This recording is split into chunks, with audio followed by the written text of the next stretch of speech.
मैं एक constitutional office है, मेरा जिम्मेदारी है बतौर गवर्नर, और बतौर गवर्नर मैं किसी तौर पे भी कोई ऐसा कदम नहीं उठाऊंगा जो आइन और कानून के मुताबिक ना हो। इंशाअल्लाह ताला जो भी फैसला होगा वो आइन और कानून के मुताबिक। इसका मतलब फिर आइन के मुताबिक आप हलफ लेंगे उनसे? नहीं, मैंने आपसे कहा कि उस रिपोर्ट को रिव्यू करने के बाद ये फैसला होगा, क्योंकि आइन के आर्टिकल 104 के तहत जो गवर्नर के स्पेसिफिक उस पर है, उसके तहत अगर गवर्नर अगर किसी वजह से ना हो, जिसका फैसला भी जो भी हो, मैंने खुद लेना है या नहीं लेना, इसका फैसला जो है वो रिपोर्ट देखने के बाद करता। अच्छा, ये बताएं कि जो गवर्नर हाउस का कोई उनको साथ रब्ता हुआ है मुस्लिम नवाज के साथ, कि कोई इस तरह का कोई रब्ता हुआ है कि उनको हलफबरदारी के मुताल्लिक बताया गया कि आज रात हलफबरदारी? देखें, हमें कल एक इतला रात को वसूल हुई है डिप्टी स्पीकर पंजाब असम्बली की तरफ से कि उन्होंने एज अ प्रिजाइडिंग ऑफिसर उन्होंने ये इलेक्शन कंडक्ट किया है, और उसमें हमजा शहबाज को बतौर उनके कि वो चीफ मिनिस्टर इलेक्ट हो गए।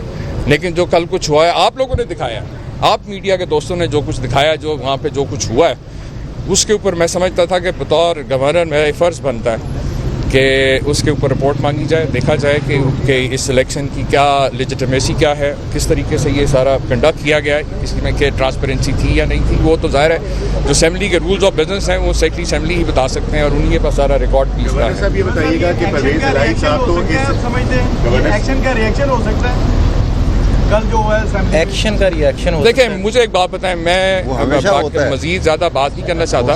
इंशाअल्लाह ताला ये रिपोर्ट का रिव्यू कर लें, उसके बाद फिर दोबारा आप सब दोस्तों से मुलाकात होगी और आप सबके सामने जो है फैसला रखा जाएगा। गवर्नर साहब, परवेज़ इलाही साहब तो इस इलेक्शन को नहीं मान रहे, तो उनकी आपके साथ अभी मुलाकात में क्या गुफ्तगू हुई है? देखें, जो उनसे भी जो कल जो कुछ हुआ है, जिस तरह से ये भी बहुत इंतहाई अफसोसनाक है कि चौधरी साहब जैसा एक सीनियर सियासतदान जिसने सारी ज़िंदगी पंजाब असम्बली के हवाले ख़ास तौर पे आपने देखा, पिछले हमने एज अ पोलिटिकल वर्कर जो हम ऑब्जर्व करते भी रहे हैं, सब ने देखा कि बड़ी वज़ादारी के साथ चौधरी साहब ने सबके साथ तमाम बिला इम्तियाज़ मैं कहूँगा कि पार्लियामेंटेरियन के साथ उन्होंने बड़े अच्छे तरीके से खुशरूबी से ऐवान चलाया, और मुझे अफसोस हुआ कि किस तरह से उनके ऊपर तशद्दुद किया गया, धावा बोला गया, और वो तो मुखालिफ उम्मीदवार भी थे, और उनको कम अज़ कम जिस तरह से किया गया। तो मैं यही कहूँगा कि ये लोग अपने घर के अंदर चोर ढूंढें, क्योंकि ये जो बातें की जा रही थी कि जी बड़े अरसे की कोशिशें हो रही हैं कि नून में से शीन निकाली जाए, तो ये नून शीन की लड़ाई में जो है ये सारा जो है ये जमहूरियत को इन्होंने बदनाम कर दिया। बाकी बहरहाल मैं इंशाल्लाह ताला जो है ये रिपोर्ट देखकर इससे मजीद मैंने काफ़ी मोहसिन साहब का ले लें सवाल। बता दीजिएगा, जिस तरह हमने वफाक में भी देखा कि सुप्रीम कोर्ट को इंटरफेरेंस करना पड़ा, यहाँ पर लाहौर हाई कोर्ट ने इंटरफेरेंस किया। हमारी अदालतों में इतने मुकदमात हैं, अहमद अवैध साहब भी खड़े हैं, ज़ेरे इल्तवा है।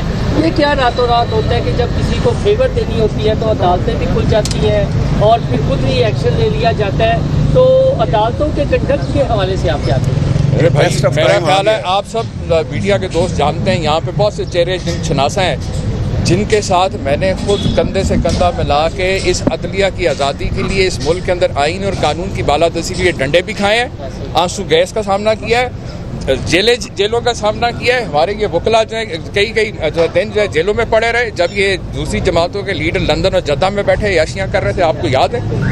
तो हमने तो भाई हमारा जो काम था बतौर कौम, हमने तो इस अदलिया की सपोर्ट में हम निकले। अब तो इन इदारों के ऊपर है, और जो चीज़ें वो कौम के सामने, मेरे ख्याल में सबका किरदार जो आज कौम के सामने बिल्कुल शीशे की तरह सबके सामने आ गया, और कौम को फैसला खुद कर लेना चाहिए। इंशाल्लाह जल्द ये रिव्यू कर लें हम रिपोर्ट का, तो आप लोगों से जल्द मुलाकात हो। चौधरी साहब की तबीयत बेहतर है पहले?